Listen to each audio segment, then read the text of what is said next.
Pandian store serial இன்னைக்கான எபிசோடில் சரவணன் வந்து கடைக்கு வந்துடுவார். செந்தில் வந்து அங்கே இருப்பாரா, அண்ணே அப்பா வந்து சொல்லக்கூடாதுன்னு சொன்னாருன்னு அதனால தான் உங்ககிட்ட எதுவுமே சொல்லலை அப்படின்னு சொல்லிட்டு, அந்த வார்த்தை சொன்னதுக்காக நான் எவ்வளோ கஷ்டப்பட்டேன்னு தெரியுமா, ஆனால் நான் அவள் கூட சேர்ந்து வாழ மாட்டேன், என் பிள்ளையை நான் பார்த்துப்பேன் அப்படிங்கிற மாதிரி தான் சொல்வார் சரவணன். அது எப்படின்னா முடியும், குழந்தை வந்து எப்படி அம்மா அப்பா இல்லாமல் வாழும் அப்படின்னு சொல்லிட்டு அவர் பேசுவார். இல்லை அவள் எனக்கு தேவையே இல்லை அப்படின்னு சொல்லிட்டு, அதுக்கப்புறமா நீங்கள் எப்போ பார்த்தாலும் சண்டை தானே போட்டுட்டு இருந்தீங்க, அப்படி எப்போ இந்த குழந்தை அப்படின்னு சொன்ன உடனே சரவணன் வந்து முறைப்பார். அதுக்கப்புறம் செந்தில் வந்து அமைதியாயிடுவார்.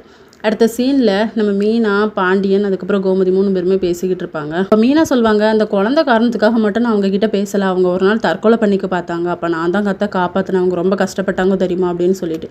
அப்போ பாண்டியன் சொல்வார், நீ வந்து தங்கமயில போய் பார்த்துட்டு வா, நம்ம குடும்பத்தோட வாரிசு வந்து வயிற்றுல வளருதுல அப்படின்னு சொல்லிட்டு. என்ன பேச அப்படின்னு சொல்லி கேட்கும்போது, இல்லை உடம்பு எப்படி இருக்குது, குழந்தை எப்படி இருக்குது, செக்கப் பண்ணியா அப்படின்னு சொல்லி மட்டும் கேட்டுட்டு வா அப்படின்னு சொல்லி. அப்போ கரெக்டாக ராஜியும் வந்துடுவாங்க. ராஜி வந்ததுக்கப்புறமா, நீனும் இதுக்கு காரணமாக உனக்கு இது தெரியுமா அப்படின்னு சொல்லி கேட்கும்போது மீனா வந்து இல்லை, அந்த விஷயம் அவளுக்கு எதுவும் தெரியாது அப்படின்னு சொல்லி மழுப்பிடுறாங்க. அடுத்த சீனில் கதிர் அவங்க மாமனாரும் காரில் விட்டு இறங்கி பேசிகிட்டு இருக்காங்க. அதுக்கப்புறம் செக்கப் போகும்போது நான் தான் வருவேன் அப்படின்னு சொல்லிட்டு கதிர் சொல்வார்.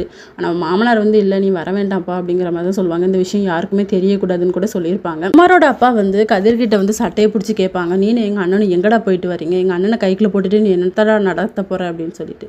ஆனால் கதிர் சொல்வார், கையை விடுங்க நான் போகணும் வீட்டுக்கு அப்படின்னு சொல்லிட்டு. ஆனால் அவர் வந்து கேட்குற மாதிரி இல்லை, என் சொத்தெல்லாம் ஆட்டை போட பார்க்குறீங்க அப்படின்னு சொல்லும்போது, கரெக்டாக கண்டுபிடிச்சிட்டிங்களா, உங்களால் முடிஞ்சதை பார்த்துக்கோங்கன்னு சொல்லிட்டு கதிர் வந்து கிளம்பிடுவார். இதோட இன்னைக்கான எபிசோட் முடியுது.